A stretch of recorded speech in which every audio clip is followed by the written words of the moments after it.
Good evening, spooks, and welcome to a slightly different September wrap-up video. I will, of course, be going through the books that I read this month, but also have some snippets of things that I've been up to, food that I've eaten, sights that I've seen this month. It's been a good month. There are my friends. Hi, friends.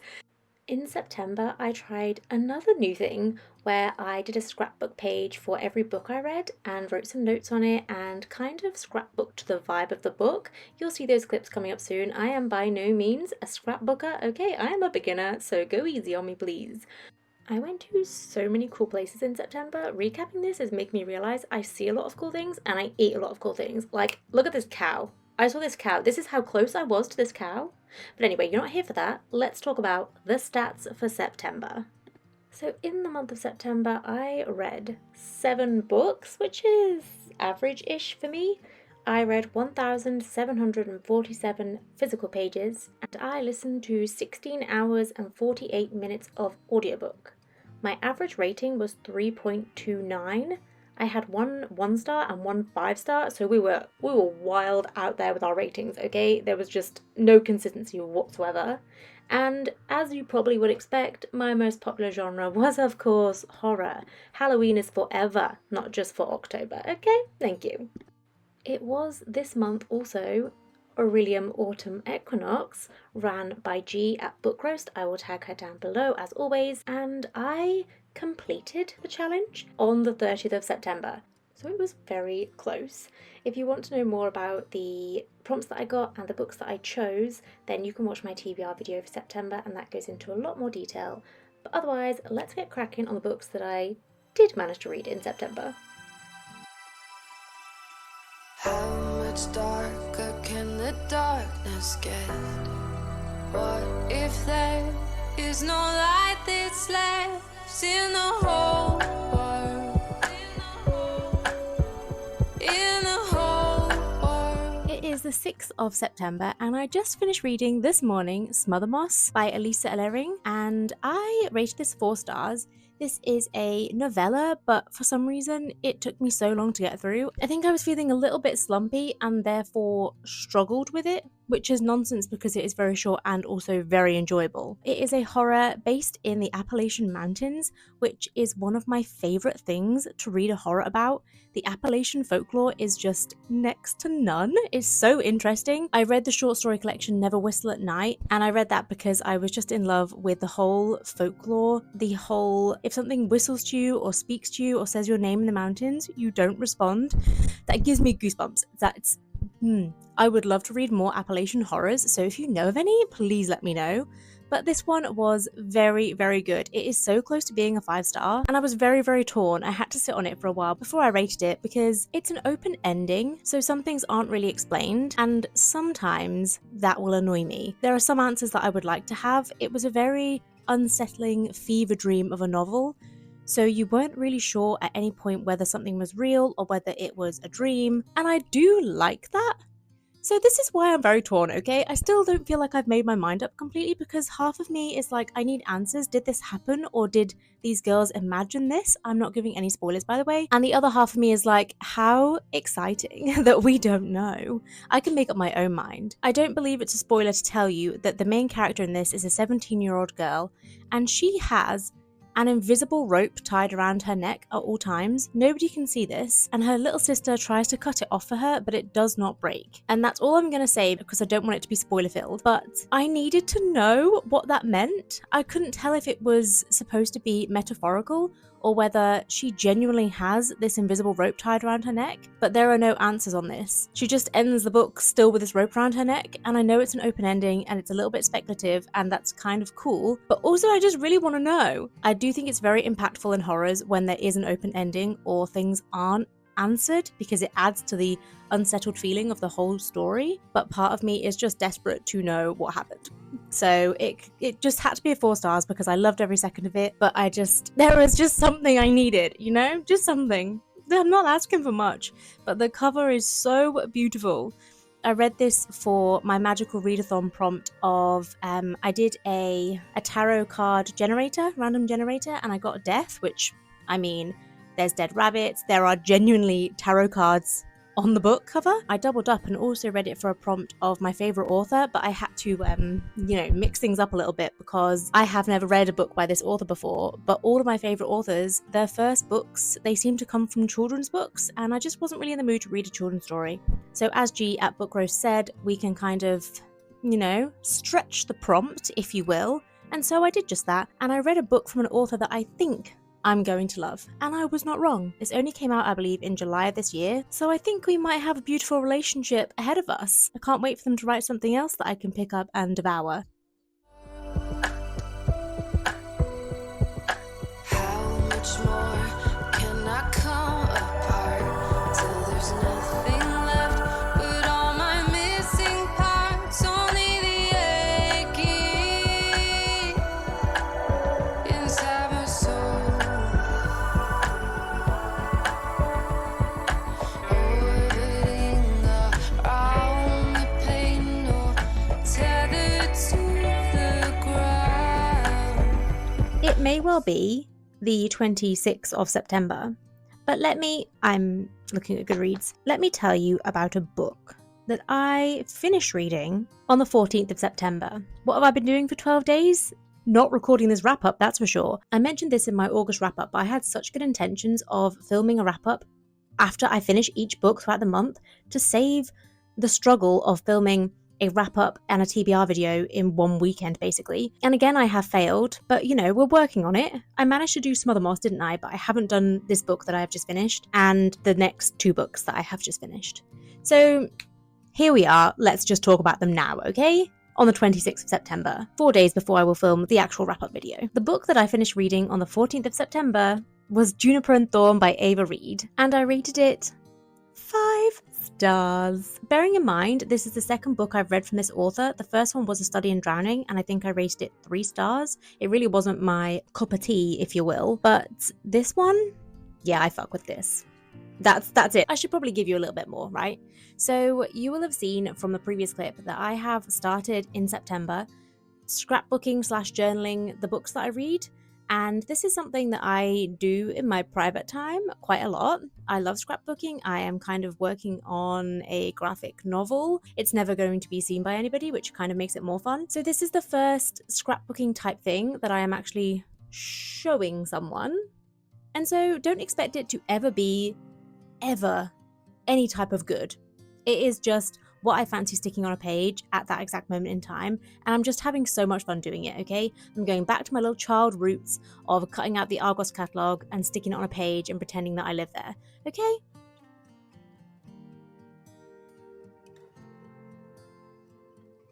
The reason why I have this open is not really to show you it, but to read the few little notes that I wrote down on this page. This was a mythological and kind of spooky retelling of Brothers Grimm's tale, The Juniper Tree. So it has lots of magic, lots of witches, lots of complex familial bonds. I think I talk about this book a bit more at length in my 5, 4, 3, 2, 1 video, so if you want more cohesive thoughts, that's where you should probably go. But it kind of boils down to this for me. It is a tale of a abused child turning into a woman and forging her own path in life. Like, who wouldn't want to read that?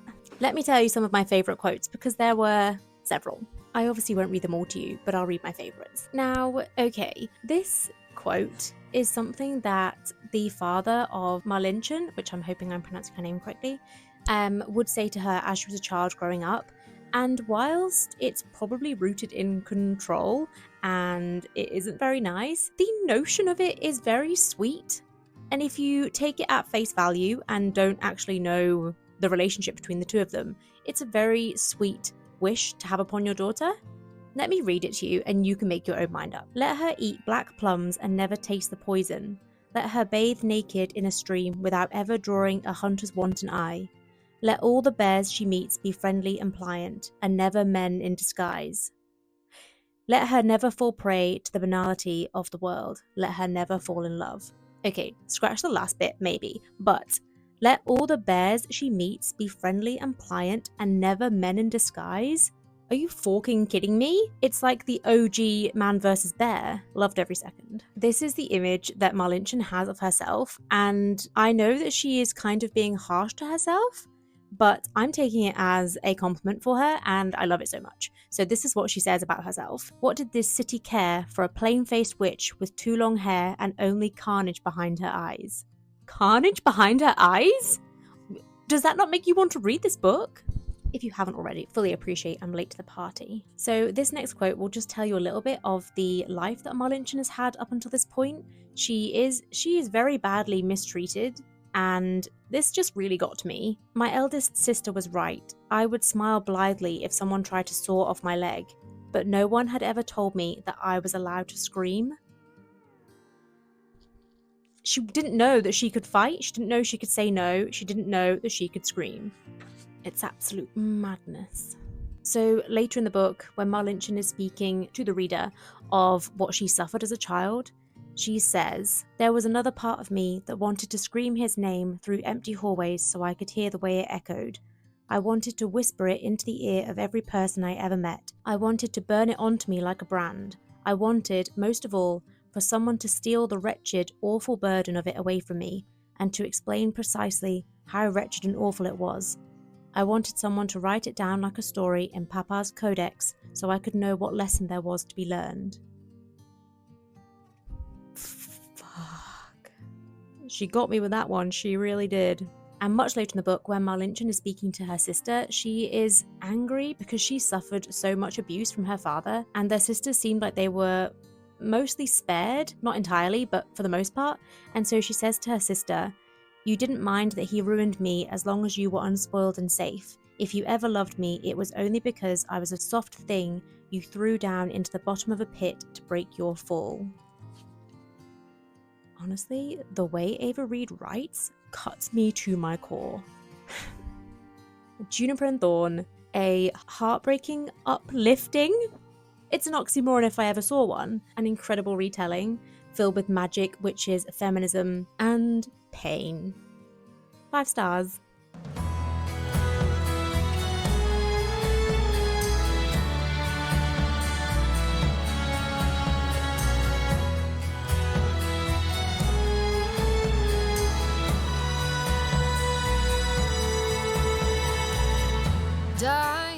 Next up on the 17th of September, I finished reading The Eyes Are the Best Part by Monica Kim.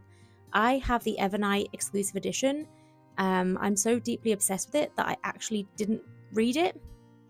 Yep, make it make sense. I actually audioed it because, first of all, in September I was kind of running out of time and really wanted to read it, but also I just couldn't bear to take this out and about. I didn't want to ruin it. It is probably the most beautiful edition I think I've ever seen. And when I say beautiful, just know that I mean absolutely appalling and disgusting. Right? I think it might be the best edition that Evernight has ever done. In fact, maybe the best edition that Illumicrate in general has ever done. High praise. And the book itself was also highly rated by me. It got a 4-star rating, and for a little while I was tempted for a 5-star, but didn't quite get there for me. However, I loved it, and let me tell you why. I was so excited to scrapbook this one because I had the perfect illustration that I found. Let me show you. I added the blood, but wow, that was perfect.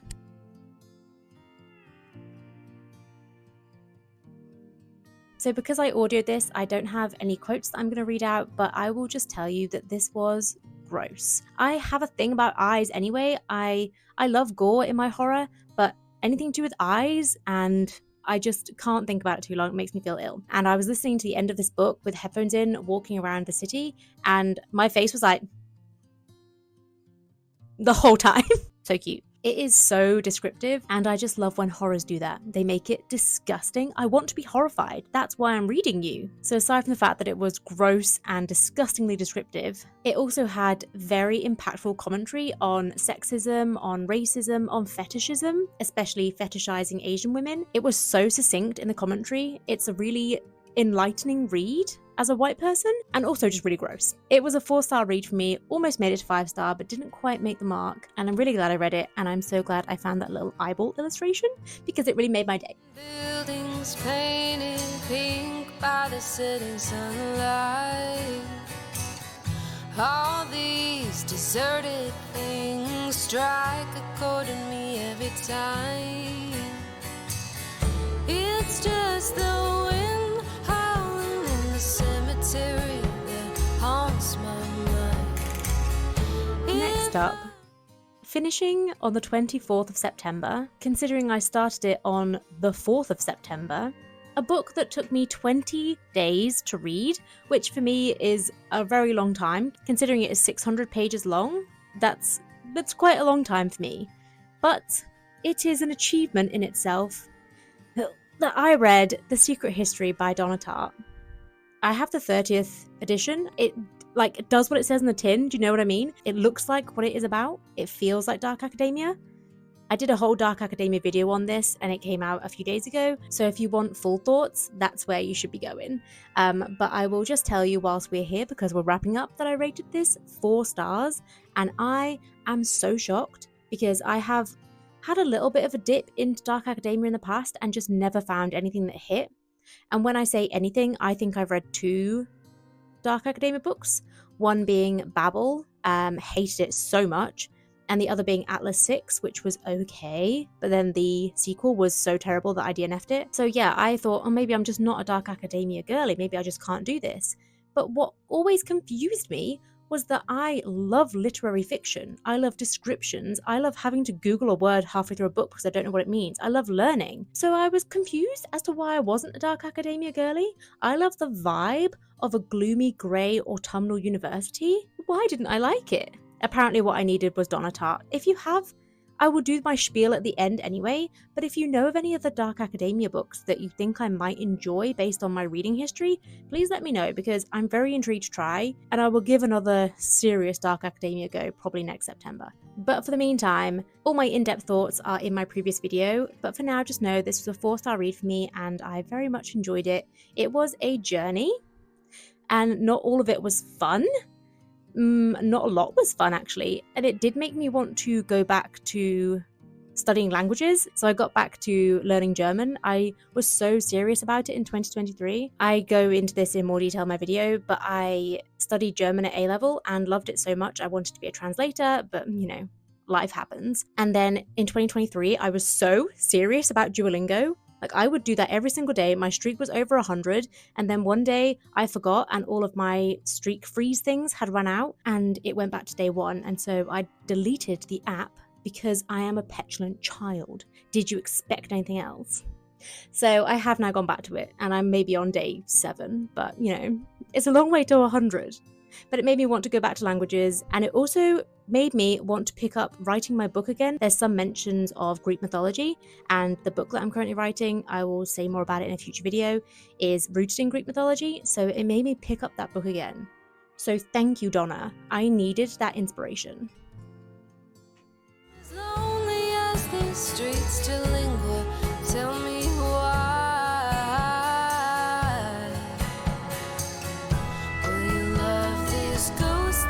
Now you could say that I failed in my quest to film a wrap-up at the end of finishing each book.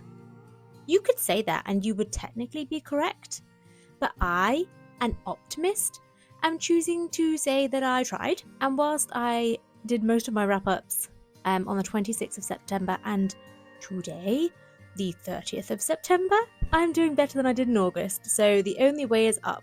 Unless I completely fail in October, but again, that is negativity, and we do not have a place for it here, thank you so much. So today, on the last day of September, let me tell you about the 3 books that I finished. On the 30th of September, I finished Mona by Paula Aloysiak, and I rated this 1 star. I just didn't get it. I bought it from Oxfam for £2.50 because I liked the cover. I didn't know much about it. On the front it says, very funny and very fuck you. Exciting, totally original, ruthless, very funny, mischievous and daring, sly, bitter and smart. They were the reviews. And I thought, oh, this is going to be satirical and, you know, dark humour. What the fuck? What was this? I honestly don't understand what this was trying to do. I think it is supposed to be tongue-in-cheek and satirical and poking fun at the literary community, but it came across just really pretentious and not in a satirical way. I don't know what the hope was for this. I think maybe it either missed the mark or I am just not the intended audience for this, but I really did not enjoy it at all. I couldn't even tell you what genre it was supposed to be. I just really didn't like it. It is a very short book, but it still took me 5 days of committed reading to get through it. I really struggled. It almost put me in a reading slump. If you've read this and you have any thoughts on it, good or bad, please share with me, because I don't know whether it hit the mark or whether I just wasn't anywhere near the mark. Am I the problem? I think this one is going to have to be a unhaul as well. I will never read it again. I will never recommend it to anybody.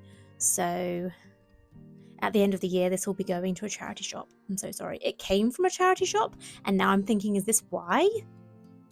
But anyway, 1 star, unfortunately. Next up, on the 30th of September, I finished reading Night Side of the River by Jeanette Winterson, and you may be thinking, how did you finish so many books on the 30th of September, considering today is the 30th of September? And if you're not thinking that, well, why aren't you? I had only several pages left of these 3 books that I finished today. So it wasn't like I rushed through, well, I did rush a little bit to be honest, but it wasn't like I was rushing through an entire book in one day, just finishing them off. It's a collection of short ghost stories, and I read the last story this morning, and overall this was a 2-star read. And this one really disappointed me. At least with Mona, I didn't know what to expect, but this one I had high hopes, because I've previously read Sexing the Cherry by the same author and Oranges Are Not the Only Fruit a long time ago, back when I was in college, and I remember really enjoying them. So when I saw that the same author had brought out a collection of short ghost stories, I was hooked. You know how I feel about ghost story. Jeanette Winterson is a good writer, like objectively just a good writer.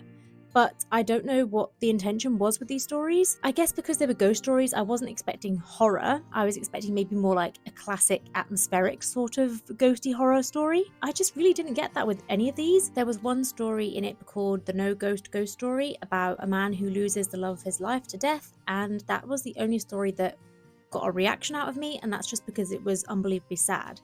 Like, it's probably one of my biggest fears, losing the love of your life early on, especially when you've got the rest of your life ahead of you. That gets me on a personal level, but not because it was well written. It was, some parts were, but mostly just because it's the subject that gets to me. The one thing I don't particularly like about Winston's writing, and I don't know if this is the same in those 2 novellas that I read, but all of her sentences seem to be very short. There's no variation in length, and it just makes for a very blunt read. It's a very quick read, but it's very just like, this happened, and then this, and then this, I thought this. It really doesn't help to create a flow throughout a story.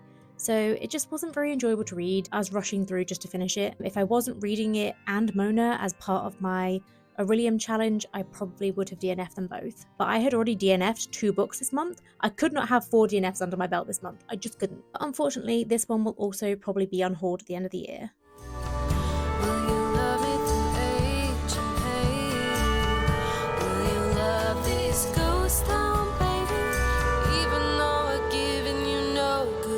And finally, on the 30th of September, I finished reading The Traitor Game by B.R. Collins.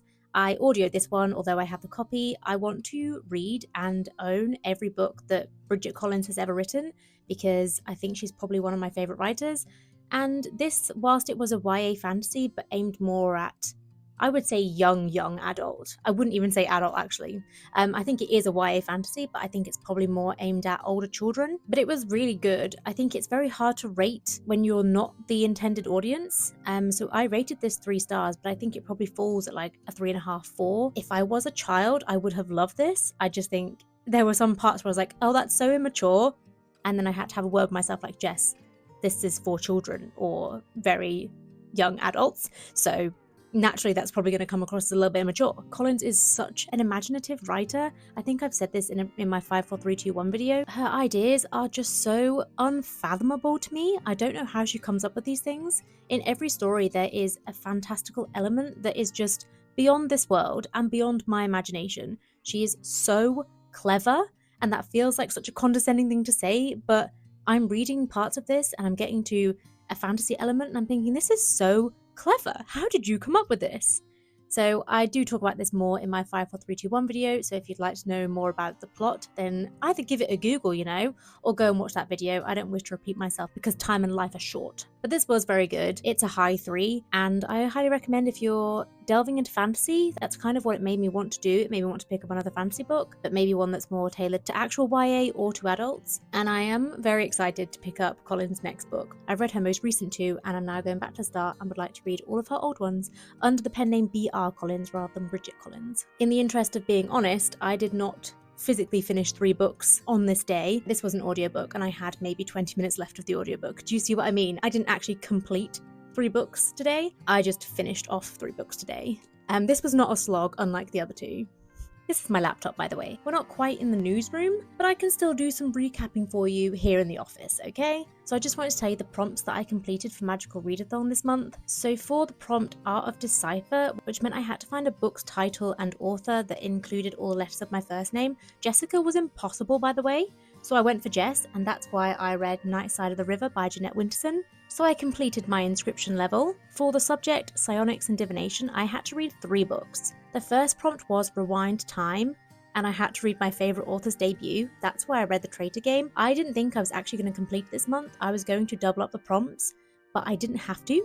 I read that book, thank you. It might have been 30th of September, but I read that book. The second one I had to read was Significance of Recurrence, and the book had to have the same letter repeated 4+ times in the title, and so I read The Secret History by Donna Tartt. I am including authors' names in this, by the way, because I like to make my life slightly easier. And lastly, for Psionics and Divination, I had to use a tarot card generator to create a random tarot card, and then I had to read a book whose cover kind of matched the tarot card. I got the Death card. Perfect for me, by the way, and I read Smothermoss, which if you go back to the clips, the cover is so well matched to the Death Tarot card, it was perfect. And lastly, the subject I had to complete was Lore, that's Lore, not Law, and again I had to read 3 books for this. The first prompt was Iltyrian History, and I had to read a vampire book. Look, I tried, okay? But in the end, I had to use 2 Scroll of Closures, which meant that I could DNF a book, but it would still count as a pass. Originally, I tried to audio A Tempest of Tea, but I got maybe half an hour in and just wasn't feeling it. I wasn't following it. I wasn't interested. So I DNF'd it. I used that scroll, which takes 10 of my guild reputation points off me. It's okay. I have 150 in total, so I think we're okay. And then I tried to read Masters of Death by Olivia Blake. I thought I'd give Olivia Blake another chance because I did not enjoy Atlas 6. Again, I couldn't get into it, I didn't enjoy it, so I had to use another Scroll of Closure for 10 guild reputation points and DNF that one. And after those 2, I gave up on reading a vampire book and just moved on with my life, okay? But next up, to pass my law subject, I had to read the prompt Regional Interpretations, which was translated fiction, which is why I read Mona, although I kind of wish I hadn't. Sorry. And lastly, I had to read Tale of a Desert Creeper, which is a retelling. And that is why I read my beloved Juniper Thorn. So I did manage to complete Magical Readathon. It was just a little hairy towards the end, okay? It was a little bit terrifying, didn't think I was going to make it, and I panicked this morning. But here we are, having completed Magical Readathon. I do now get 50 guild reputation points for completing the Equinox, which is amazing because I obviously used 20 just DNFing books, DNFing books, DNFing books.